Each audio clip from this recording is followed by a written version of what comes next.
Jesen je period kada se lišće suši, menja boju i opada. Sada se suočavamo sa velikom količinom lisne mase, slično kao tokom proleća i leta sa pokošenom travom.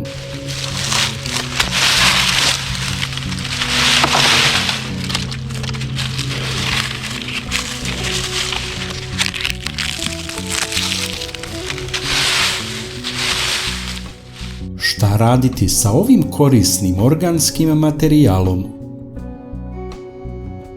Za neke ljude je to samo estetski problem, jer im kvari izgled travnjaka te žele da se reše suvišnog lišća.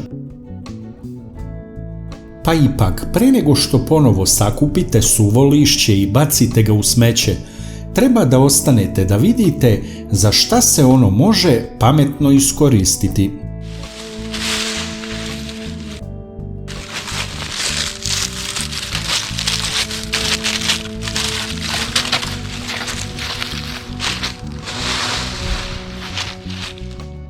Jedna stvar je sigurna, a to je da suvo lišće nije smeće. Ako se sve posmatra kao prirodni ciklus, suvo lišće ne treba ni dirati, nego ga ostaviti da se raspadne tu gde je i da nahrani zemljište.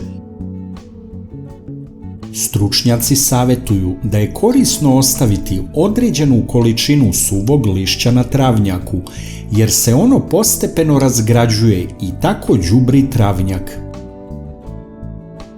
Jednostavno rečeno, poboljšava se struktura zemljišta na kome se nalazi suvo lišće.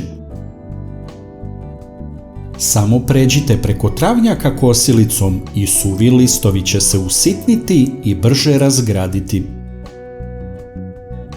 U šumi niko ne kupi suvo lišće, nego ono ostaje na tlu i razgrađuje se, a ta zemlja je po pravilu najplodnija. Kakvo je vaše mišljenje o ovome i šta vi radite sa suvim lišćem? Napišite u komentarima iz koje zemlje nas gledate. Druga mogućnost je da ipak pokupite suvo lišće sa travnjaka i odnesete na drugu lokaciju. Na primjer, suvo lišće je idealan materijal za kompost, kojim ćemo kada za to dođe vreme đubriti zemljište. Pomiješajte suvo lišće u kompostištu sa drugim materijalima, kao što su ostaci voća i povrća, pokošena trava, ljuske jaja i slično. Nakon izvesnog vremena imat ćete kompost koji biljke obožavaju. Suvo lišće također možete zakopavati u bašti na isti način kao što smo zakopavali ostatke od voća i povrća. Nakon razgradnje dobijate plodnije zemljište u vrtu. Listovi hrasta, bukve, jasena i javora se brzo razgrađuju, dok se listovi oraha, kestena i četinara sporije razgrađuju. Kada već govorimo o upotrebi suvog lišća u vrtu, treba istaći da ono može biti upotrebljiv materijal za malčiranje zemljišta.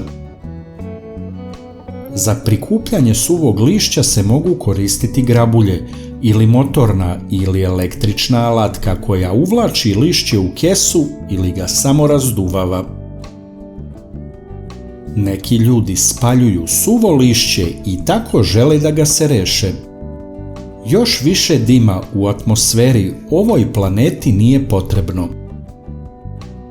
Sljedeći način da pametno iskoristite suvo lišće je zaštita voćaka od smrzavanja. Ja imam smokvu koja dobro uspeva u kontinentalnoj klimi, ali niske temperature tokom zime bi mogle da joj nanesu štetu. Zato stablo zamotavam agrotekstilom, a unutra naguram dosta suvog lišća da zaštiti smokvu od hladnoće tokom zime.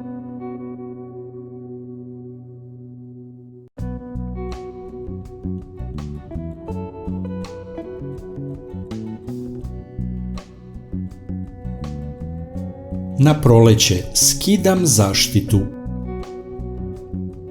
Na isti ovaj način mogu da se zaštite i druge biljke koje su osjetljive na hladnoću.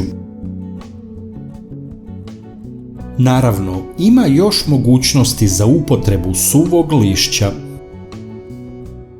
Koristi se recimo za izradu ikebana i cvetnih aranžmana, te za ukrašavanje i pravljenje slika. Najlakši način da podržite naš rad je da lajkujete video. Kliknete na dugme prati, zatim na zvonce i na kraju potvrdite zvonce. Ovo za nas znači mnogo. Hvala vam na podršci.